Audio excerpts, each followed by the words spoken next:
watazamaji wa ngoja kiasi.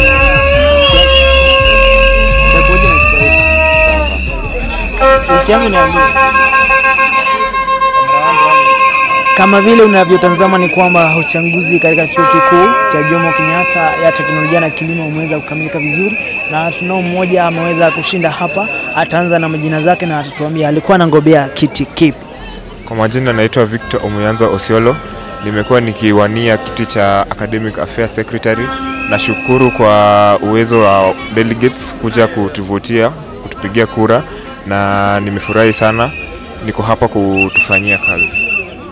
Nani Isiolo, nikikuuliza swali moja, ni nini kimeweza kukufanya ukawashinda wale wenzako ambao mlikuwa nao katika kugombea kiti?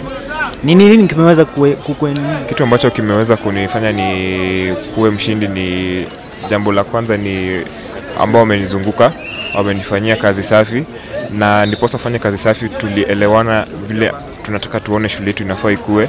Hiyo ndio pia ilifanya pia wanafunzi ambao wanapiga kura waweze kutazamia leadership yangu.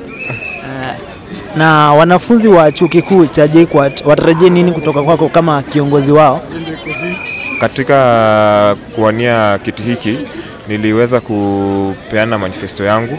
Manifesto yangu ilikuwa paruanja ya kwamba ni mambo ambayo tunapitia kama wanafunzi, na ni mambo hayo ambayo ninatarajia kwamba nitatimiza, na ninashukuru tena kwa kunipigia kura.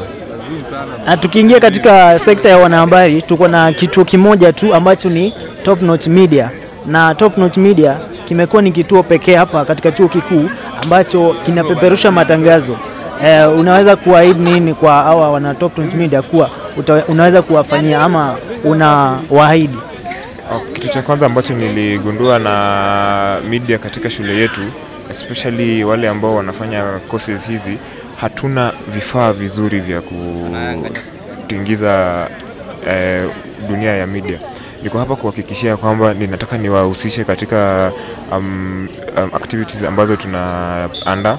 Tuko hapa pia kuwaweka hapo nje, tuko hapa katika kuwaelekeza, na ni important niwaeleze kwamba niko hapa kupiga kazi na nyinyi.